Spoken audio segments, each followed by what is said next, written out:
Our current state of feeling in our human experience is based on our past context. So how we feel right now in our nervous system, whatever's going on, either happiness or sadness or fear or courage or whatever it is, all of the sensations that we are feeling, the emotions, all of those were based in our past context and conditioning. That past context and conditioning conditions us to feel the way that we feel in any given scenario. And then that creates our patterns, how we go about our life.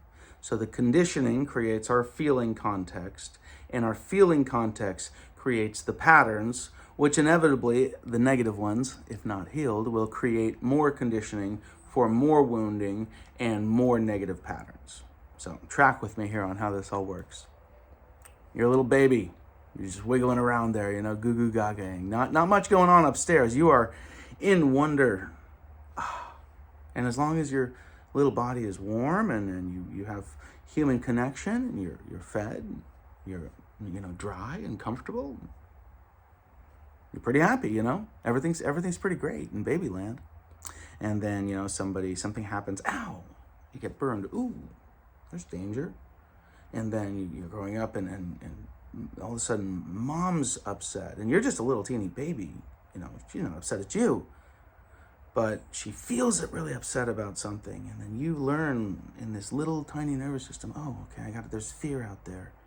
I gotta be afraid. And that's how that nervous system conditioning works. And then even worse, it gets to somebody says something negative to, and you take on this spell from someone. You believe something negative about yourself. You have a negative self-belief system, the shadow, the inner child, all that stuff. So that gets driven down into our nervous system to create that feeling state. And that feeling state, based on our conditioning, will always replicate exactly what we know. So that's why we do patterns. So we say, why am I in the same relationship again? I did this thing 6 times and I got hurt every time. And how in the actual fuck am I doing this again? I mean, I know I have situations like that in my life where I'm like, hold on, Daniel. Like, I thought we got through this. I thought we figured this out. You know what I mean? It's like you think you're there and you're like, wait, how am I in the same pattern again? And what happens is it's this low-grade subconscious event.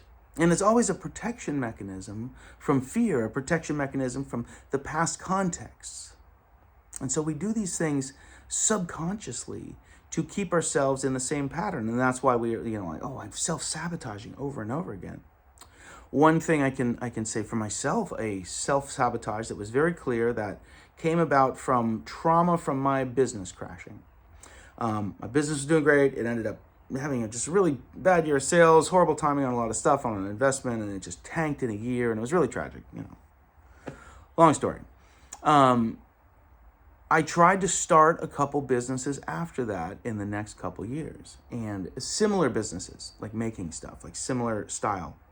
And every time it would start getting rolling, I would freeze up and do something, self-sabotage things, and then I would die, and I'd be like, what the fuck? Like, why? It wasn't on I didn't try.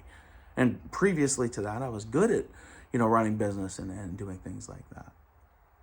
But what was happening as I did my own work in emotional alchemy of going into these spaces of pain and figuring out what was up, I found that I was afraid of being successful again, because the last time I had been successful and doing well in business, everything fell apart. So doing well in business triggers a feeling of everything's going to fall apart, right? So that gets real scary in the subconscious. So you go in there with your best intent, but then all of a sudden it feels like everything's going to fall apart. So then you just can't send that email to the person, and you just can't do that thing. You're just like, and it puts you in this depressed state and you can't do it. And then sure enough, it implodes. Same thing in relationships. We have a negative scenario, a toxic relationship or whatever it is, Well, I'm never going to do this again. Someone cheated on you, maybe. Never going to do that again. And then there it goes again. Happens again. And this is a painful one, but from what I've seen in our energy, is that subconscious energy that we learn from our childhood, from our parents, all these things. It's like we learn to accept a certain feeling from a loved one. Say we see an example of mom and dad energy or husband-wife energy as a child.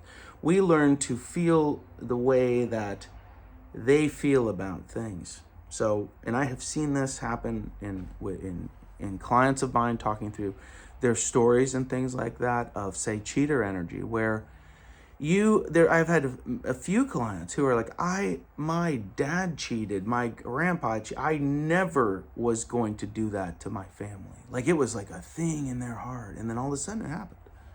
And they're just like, I don't even know how this happened. Like, what in the world? And it was like this, like they subconsciously did it or something.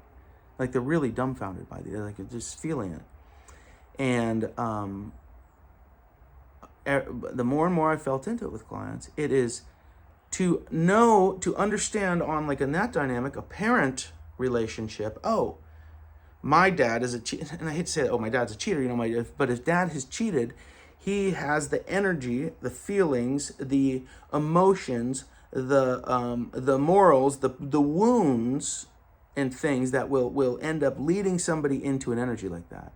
So you are just basking in that energy as a child and feeling those feelings. So even if dad never models it for you, it's still like this low grade energy.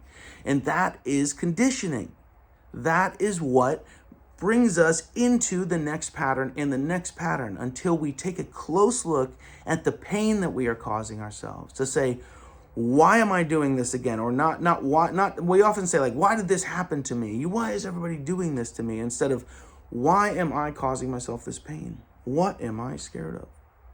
Why am I having these feelings? And going back in on that and in on that deeper and deeper, and being able to unpack that meta conditioning stuff. If any of you need help with that, that is exactly what Emotional Alchemy is, which is my coaching service of teaching people to unpack their emotions and go into these deep meta stories through a meditative process of following these feelings back into these old stories and old stories and old stories. There's a bunch of beautiful little questions to be asked. And you find these old stories that you've forgotten about, of when you learned to feel the way that you feel. And you can clearly see how it's, when you find the old original meta stories, you can clearly see how those patterns have been prevalent through your life. And then you look back and go, oh, no wonder. All that shit that doesn't make any sense. I don't know why this happened. Once you find the meta thing, whatever that meta feeling is that you learned, the rest of the problems fall apart.